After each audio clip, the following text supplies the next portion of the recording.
C-corporation returns bring a different kind of complexity than the pass-through work we just covered.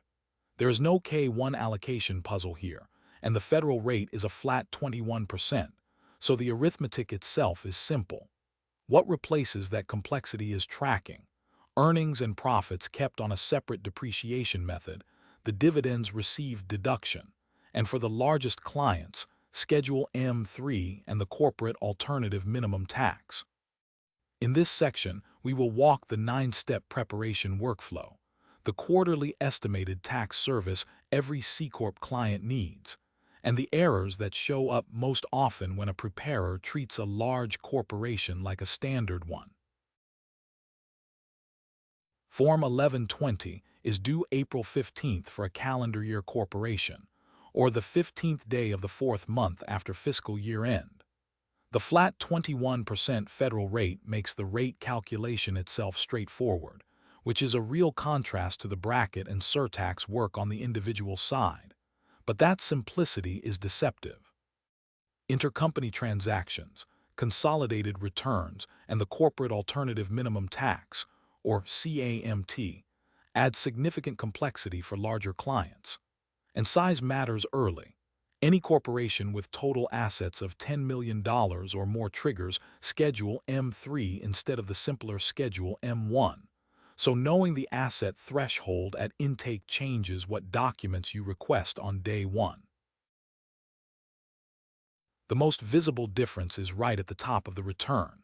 C-corp do not issue K-1s. Shareholders receive dividends reported on Form 1099 Div, and there is no pass-through of income or loss onto their personal returns the way there is with an S-corp or a partnership. That single fact reshapes the whole engagement.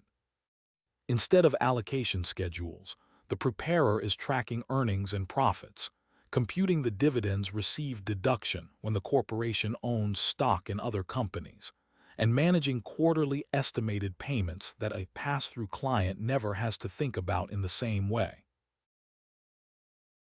4 areas carry the real complexity in C-corp work. The dividends received deduction, or DRD, must be computed whenever the corporation received dividends from other domestic corporations, at 50, 65, or 100% depending on ownership percentage.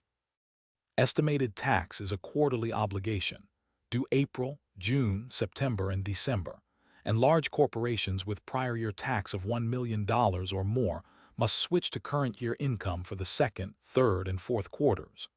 Earnings and profits, or E&P, must be tracked separately from taxable income using the alternative depreciation system, or ADS, never bonus depreciation or the modified accelerated cost recovery system, known as MACRS. And for corporations with average annual adjusted financial statement income over $1 billion, the corporate alternative minimum tax applies at 15%. With the life cycle in view, let's walk the preparation workflow itself. 9 steps, followed in order, that take a C-corp engagement from the trial balance all the way through consolidation for clients that need it.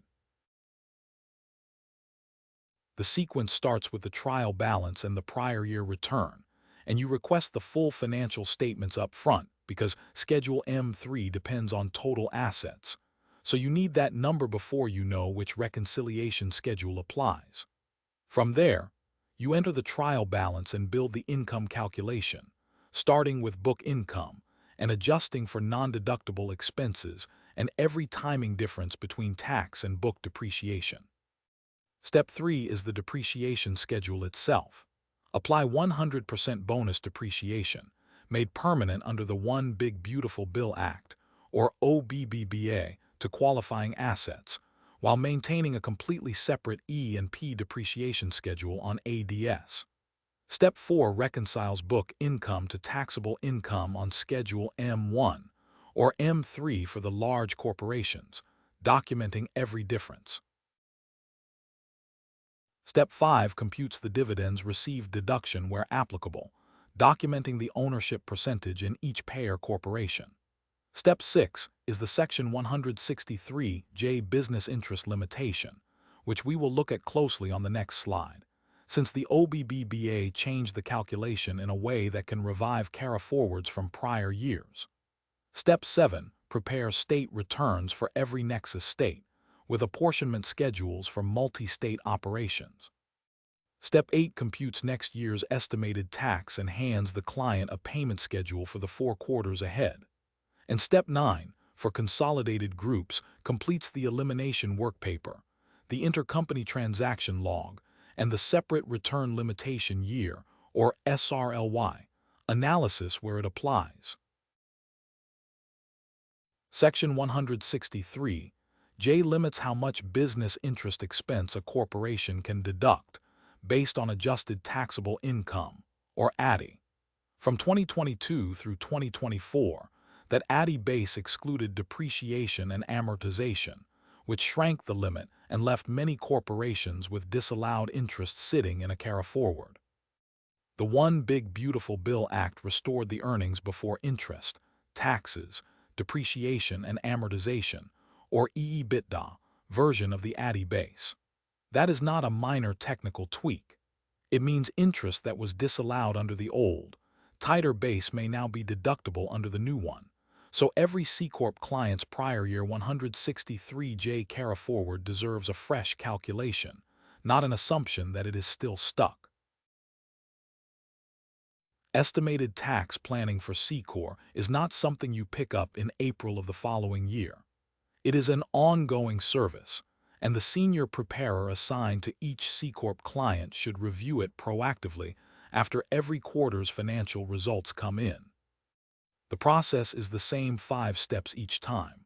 Pull year-to-date results, project full-year taxable income, calculate the required payment for the quarter, compare that projection against what has already been deposited, and communicate the recommendation to the client at least 2 weeks before the due date. That last step matters as much as the math. A missed estimated payment should never be a surprise to the client. One rule inside that process deserves its own emphasis because it is where the most costly estimated tax errors happen.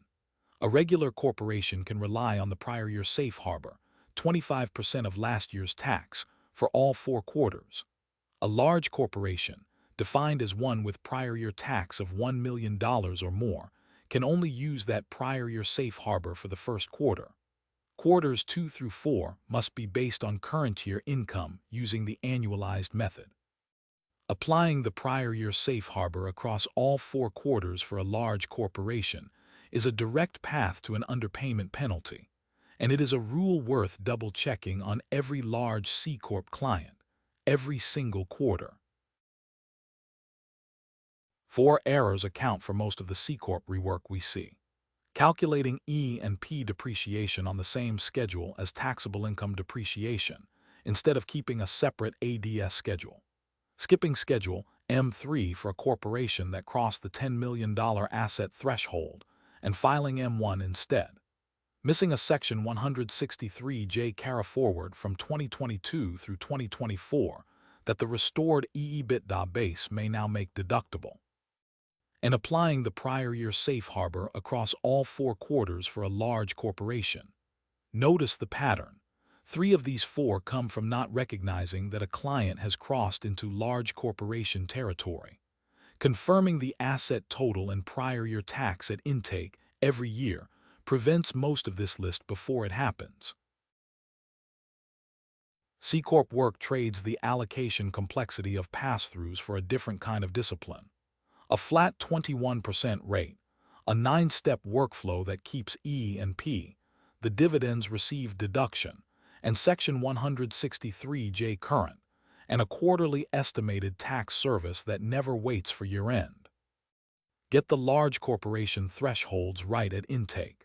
Revisit every 163J carry-forward under the restored EBITDA base, and treat estimated tax as an ongoing conversation with the client rather than a once-a-year calculation. Next, we turn to payroll tax practice.